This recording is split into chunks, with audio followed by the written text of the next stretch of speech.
we cannot show you what we were just doing with the car. But we broke it. Now that is not a big problem because it has nothing to do with the actual engine, transmission, clutch, any of that sort of like hardcore stuff. It's all perfectly fine. And on the first time of thrashing it, oh, it's amazing. But it is pretty crazy to see what we actually broke. Take a look at this.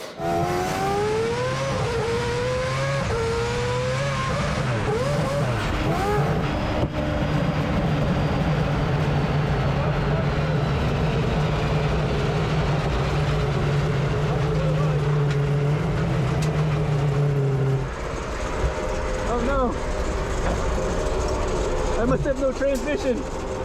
No! Not like this! There it is. And Dave just figured this out. I would have stared at it for a couple more minutes in disbelief, but we had to machine this down a little bit, but I think we machined it down too much. And so look at where it snapped off of. We removed all of the strength that this thing had.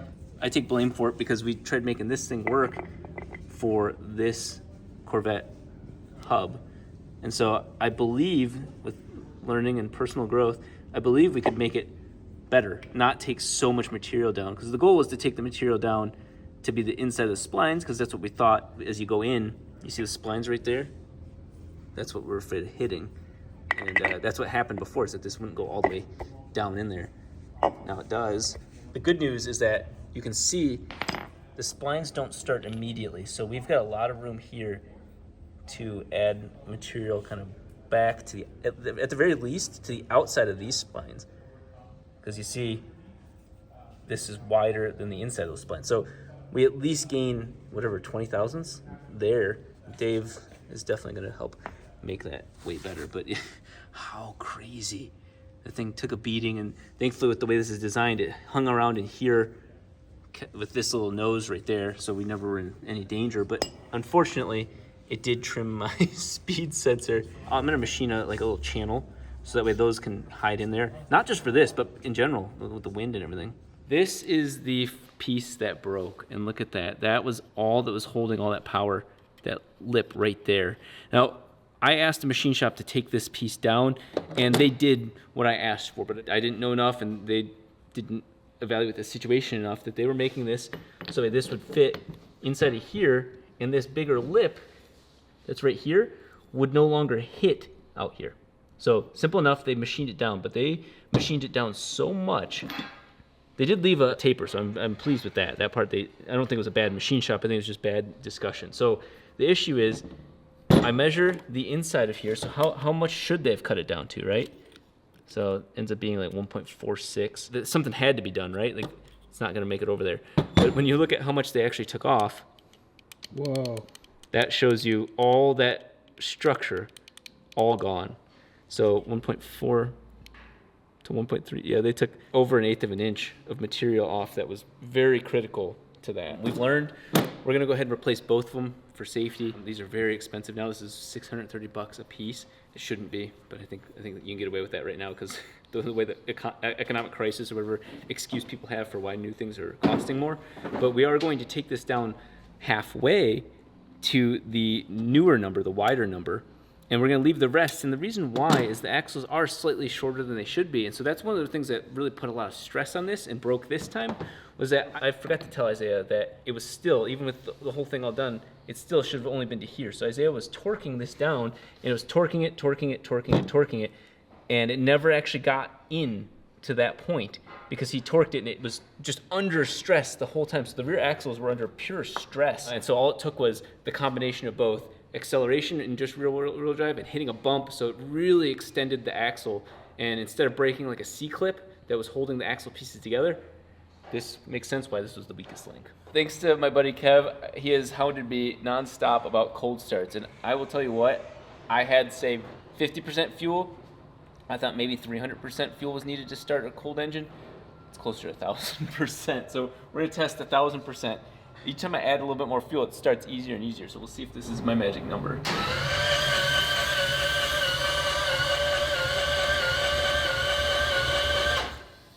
It is not. Okay, I will give it 1,200. And again, the goal is to start without modulating the pedal or anything. Just those of you guys working on tuning your car in cold and hot, there are two major maps when it comes to starting a car, and neither of them are your fuel map. The one map is called your fuel pulse, prime pulse. And so that is the moment that it sees a single trigger wheel, not the first spin or anything, but as soon as it sees a trigger wheel, it shoots that amount of fuel away. So that's what we're shooting 1,000, well now we're at 1,500% of the normal amount of fuel expected. It shoots that much in, just automatically, asynchronously into the engine. And then the other number is the cranking. So that one also is a percentage of your normal idling map. And it says, I'm gonna shoot X amount percentage more based on the temperature of the coolant. So right now we're at 60 to some degrees, and so I have it saying that, hey, put in 5 times the amount of fuel that the car would have at this if it was fully warmed up and idling at 300 RPM. I'm just blown away at how much fuel it requires to start a car. So I'll see if I can start with the pedals.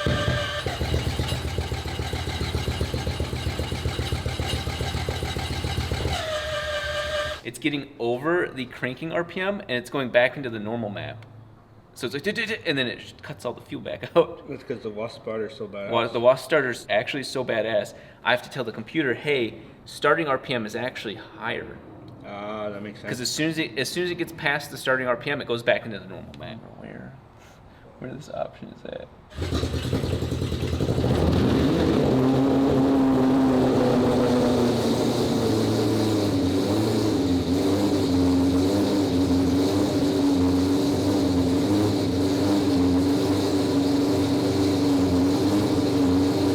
I gave it a little bit more pedal in it like that. So now we can't test it anymore because the car's warmed up, cleared out. It's much, much closer.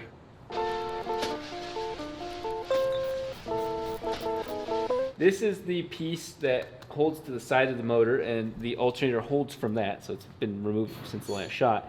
And this is the hole that I currently have the alternator pivoting off of. As you see, my current solution isn't the pulley. I'm gonna try making it where the alternator can be slid out of the way to tension the belt as much as possible.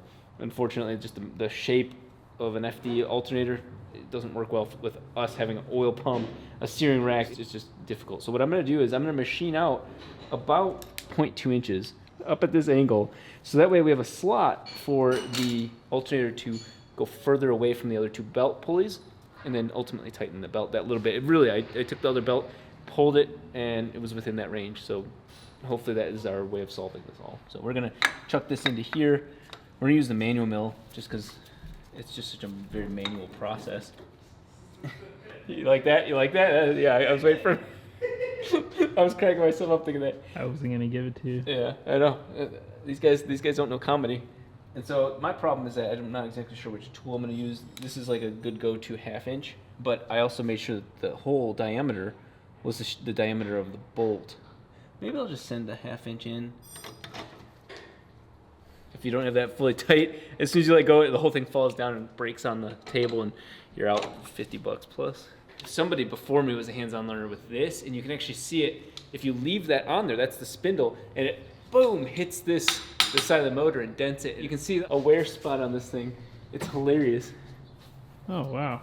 I was like, wonder what that's from, and then I put this on here, and then you move it over there, doink. That's a lot of times since 1987 that somebody's hit that. We are on slow. We're gonna go slow on this one. It's offset.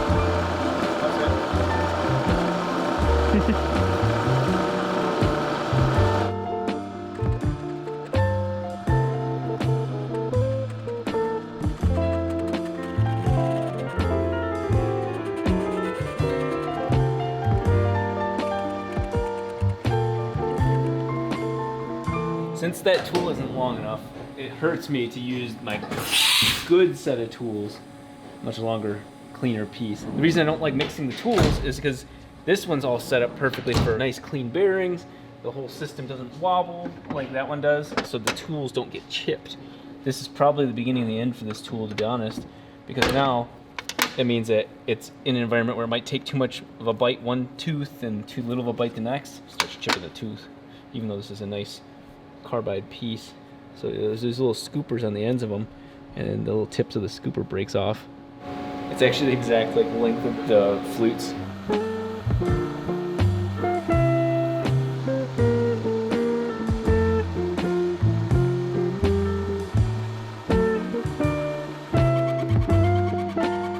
CNC machine can actually do this really well, but it's kind of funny. It came out like hair.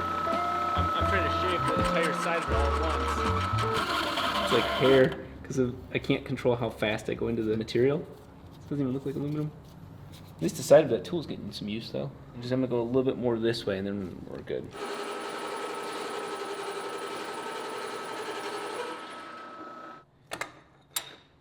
I definitely slotted it very well. The whole point was to slot that whole piece and not waste too much time. It's where we want it. If I had a smaller tool, I would have used the right diameter, just gone straight down, but this will certainly do it.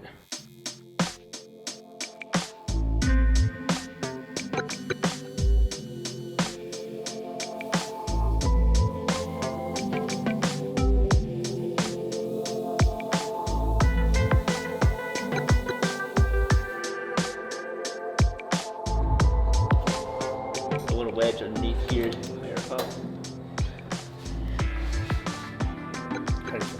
Actually, that belt's really feel that.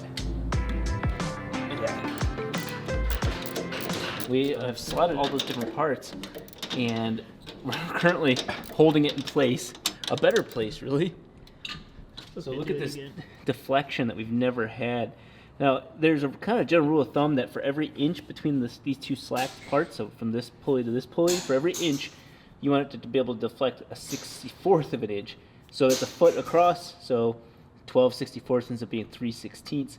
And so I'm no belt expert by any means, but I think we're onto something, so might as well test it. Now that I have my nice little battery tender set up right there, it's all actually bolted into the batteries. That is a huge deal for me, so I'm very happy with that. I'm gonna go ahead and power the car on, and this is a moment I hope you don't hear the clink, clink, clink, clink, clink, clink. I still have to fix the main pulley with its slop that's inside the keyway, but that shouldn't be the problem anymore.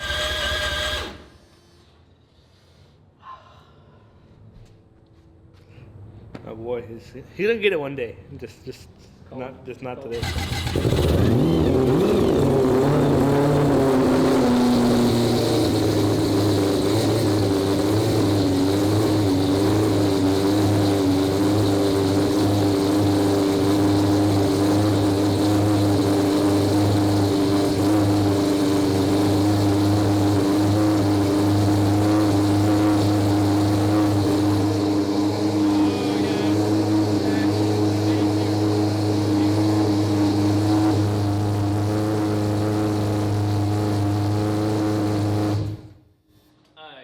So happy for that. That has been our biggest #1 issue this entire time, and we were so close. That's why we were always able to run it, but it would rip the belt to pieces.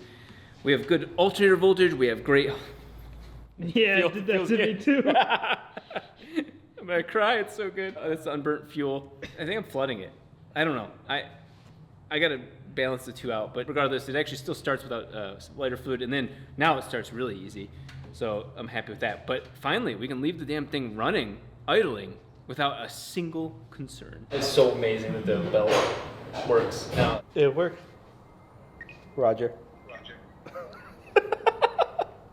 Joel sucks. Can we just get rid of him? Copy that, 10-4. Yeah, excellent communication tool. This is what we're familiar with. We broke it. And you can see how shallow it is right there. And this is one that's not broken from the other side, waiting to break. Thankfully, we bought new ones, but the whole reason we had them machined was the same reason that this one's machined. And Dave worked them up in the lathe and did not take them all the way down. So we have much thicker material all in this area when you compare them side by side. So we maintained that thicker material from this shaft down to this face right here. That'll prevent this. Now the other thing is that when the thing was being torqued down, it was torquing this shaft, which is solid, to this face, which has emptiness. And so what we're doing now is we're gonna make sure that we put some shims in here just so it's all nice and even, but we will actually have it be more so putting the torque on the rest of this, more like a bolt from here to here, It's a solid piece of metal instead of this now flexing and trying to pull the rest of that out. So you'll see that on this one right here. This is one of the two that are done.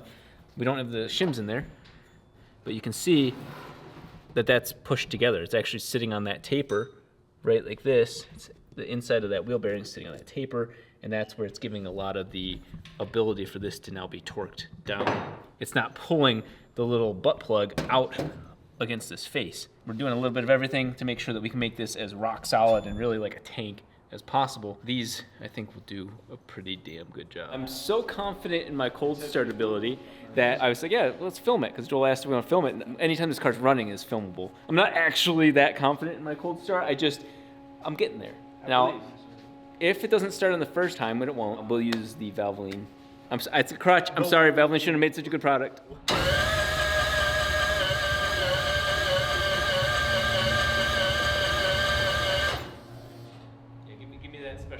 It wasn't meant to be. It's cold. It's cold. Everybody's wearing hoodies and jackets and everything. So. Secret sauce.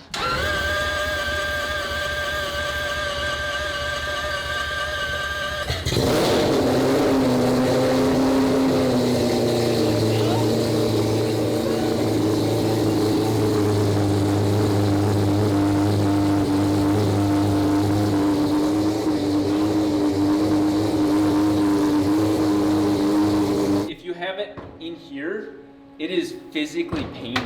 Yeah. Like it is not loud. It's a different sense. It's like your whole membrane is shaking. It isn't a perfect solution because it's not like a lathe where it is centered to the very center of the center.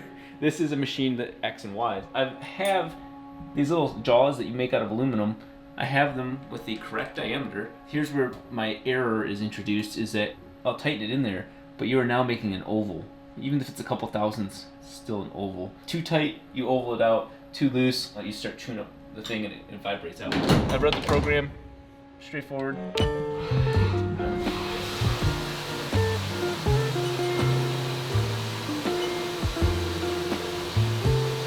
it's just gonna go on the inside. And that's stainless, so it's gummy and it's harder than aluminum. So I have the machine going slow. Overlapping a little bit, and it should pull back. Okay, now it's not done there. Stainless loves to have like gum. Now I didn't want to start cutting deeper, so all I do is I move the crap side over to one of the sides like this. Make sure she's sitting reasonably. Now this is where it gets sketchy because it's now a thinner piece of metal. Send it home one more time. Basically, I pulled my thing down, I flip it and reverse it, like Missy Elliott taught me years ago. Didn't realize she was a CNC machinist.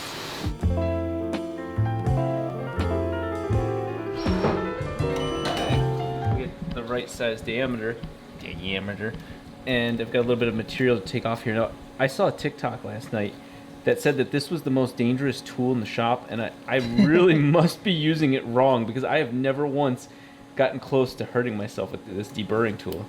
So maybe they've got ones that don't have this lip, because maybe then boom, you hit yourself. But I am blown away. The TikTok, I actually had to click and read all the comments to understand why they were ominously saying this thing was the machine of death. But I'm sure other people have experiences with that. I think the machine of death is all those little burrs. Those things will slit your hand open, no questions asked. If you're like me, you can notice that it looks a little thicker on one side. Doing a lathe versus a CNC machine. And it's not the CNC machine specifically, it's just that I'm wedging it inside of there, so it's cutting different. It's not perfect. So let's go ahead and take a look at our new product on the other axle. And then it'll look like that, but what I'm really looking for is making sure it comes to a flat resting spot right there. And so it's touching the ground at all sides. And I guess if I was getting really creative, I could try and reverse curve it, like a curved tool. Not worth it. Not worth this time. There's that one. We know this one works. And this one. And there we go. We're ready to put these axles back together. Why am I so concerned about this? I actually just pulled these apart to get them ready for the next step. And look at that. There's the lip from them being pressed on that shouldn't be there. So that's why this face is so important to me. Not just inside of there, touching just that corner. So you can see that my concerns were justified. You would have to try and radius this to this exact radius, which we don't know. It's just chaos all around. So this is preventing, honestly, a big failure. If we relied on this alone, I would say that not only is it going to wedge together, but it could certainly cause some sort of failure as they go torque. That's not even torque down, that's just press down. Crisis averted. Here's the final assembly for all you wondering what I'm doing. Mind you, these are truck axle stubs. These are from off-road, so they're very beefy, which is why we're using them instead of using something else. I think I felt them a little bit of slop in there, you know, with the shapes of those and everything, but they are not the first thing it touches. It touches the edge and then touches those. And as you can tell, they are not moving around. I feel very good about this. I hate seeing shims, I hate seeing that sort of stuff, but this is the real world. It's not like we can go to the 4-rotor store. While I do have enough of this to last 5 lifetimes over, and I keep finding a new one to open, so I've got probably 10 of these open, I am going to be using the full synthetic moly grease from Valvoline for this. I'm not a bearing packer by trade, as you guys know. General rule of thumb for me is the more grease that can fit inside of that area helps with dissipating the heat. That's the biggest thing that kills a lot of these things. The concentration of heat buildup, especially when you're watching all the other greases fail the test. I can put the rest in this cup, this nice little serving bowl. So what I'm gonna do is put some gasket maker on this outside edge, centripetal force, pulling it outward. You don't want that stuff slinging. This is about as straightforward as it goes. Normally we do this out of the car, but the inner stubs actually lock inside of that winner's diff, which is a blessing and a curse. Because the curse is you're gonna have to take apart that front CV. One of my past sins that I'm atoning for now is the fact that I used a drill bit to make the bottom holes where these bolts go through and connect in. So that creates a tapered edge, which is exactly what we're trying to avoid on the other pieces out on this entire setup. So we want a flat landing for the edge of this bolt. That also gives the bolt a little bit more length, which is what it was originally measured for. So I did this on the fronts, but I did not do it on the rears. I'm gonna go ahead and use a flat end mill, get down to where the inner side of the circle goes, and then just play etch a sketch. And sadly, I can't make a circle on this machine by hand, but we'll at least fix what was done.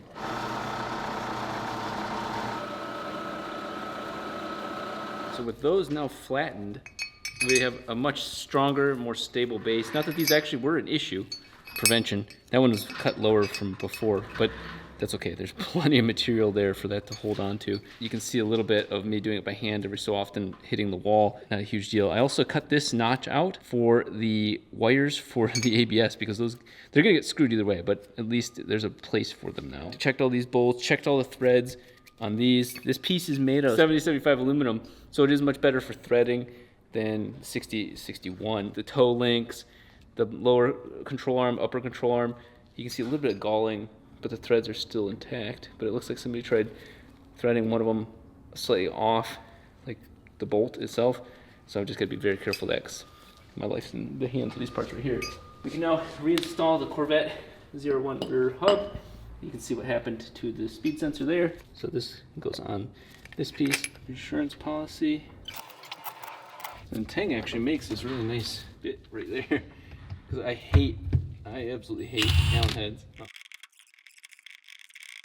We are ready to go. These are all Loctited in blue, nothing crazy. They weren't Loctited in before. We cut the threads down just long enough so there's room to not interfere with the power makers.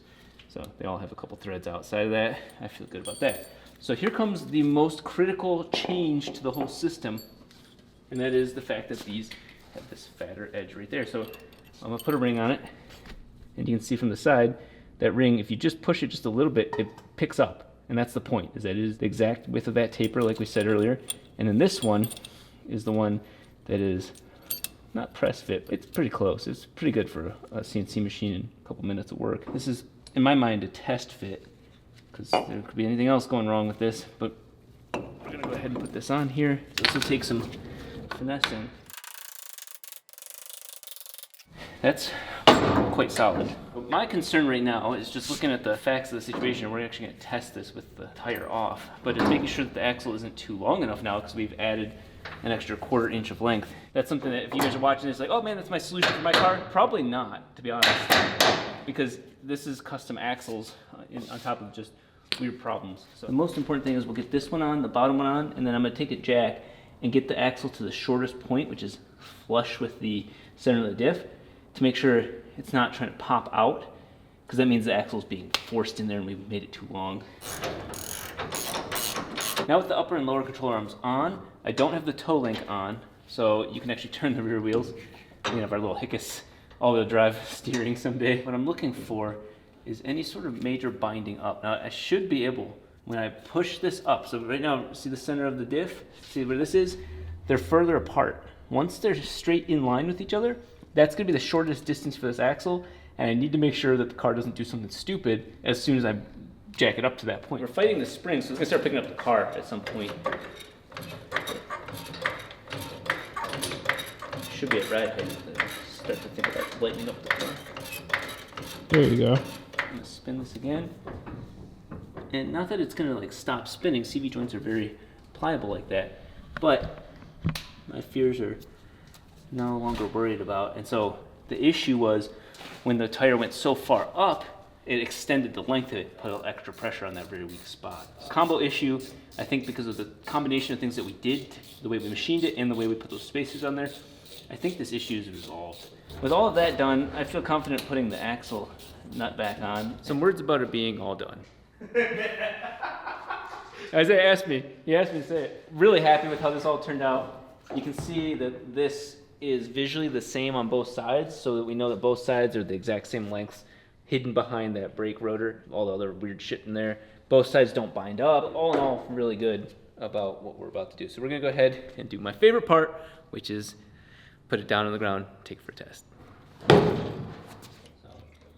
We have a lot that has happened in a very short amount of time. Of course, we got the wheels all together, cars on the ground. But speaking of wheels, I have the tire temperature and pressure sensor all set up. And so, of course, this is a little ugly. These definitely aren't my favorite, but that's because I don't have the time to dismount these and make these internal. Haltech does sell an internal version of this. This is kind of the after the fact setup, and it works well. It tells you both the temperature and the pressure of the air in the tire, not the tire itself. But it's a good approximation for sure. We're gonna try and use the last little bit of sunlight to fire it up and actually take them for a little spin for the very first like major drive all around the shop.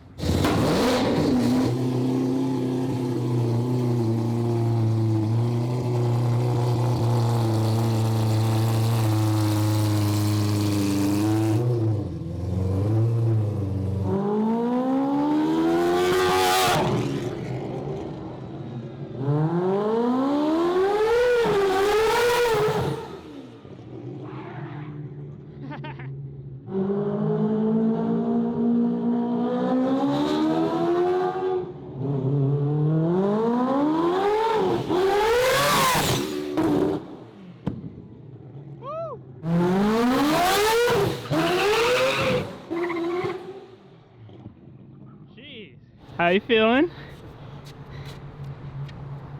That is a bad bitch. Oh my God. That's on, no joke, low boost. That's no boost control whatsoever. Full rear wheel drive at the moment, so you can see she can get loose, but I did not think I'd be able to break those rear tires easy, that hard apart that easy. She squats too. Really? Oh, she is so much fun. She is like, every like little worry that I had, just do it. I'm like, okay, I need to calm down. I need to chill out. We'll go through the logs and everything, make sure everything's looking good, but oh my God, we built an absolute animal.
god.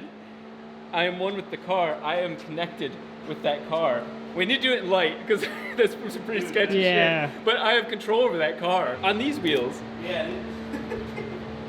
Oh, this thing's nasty. The coolant is just like, I mean, it's getting warm, but it's handling it. It's not getting over 175. By 175, the coolant is the fan is finally turning on to an audible level. She is so fun to drive. I cannot explain everything I dreamed of about how this thing would be. I'm shaking right now because it's just like, it's right there. It's so planted. I can understand now because of the suspension. I can understand how Ken can do what he does, and not to say take any credit away from his skill. It's very much there. What I mean is the car, the unicorn itself, is utterly insane because this is utterly insane. And we're only on rear-wheel drive, but I can only imagine having like a 20% slip to the front, so you can just really, because right now it was just me, but imagine having just a little bit of pull in the front. That's cheating. That's absolutely cheating. And my God, is it amazing. There's torque down low, torque up high, power down low.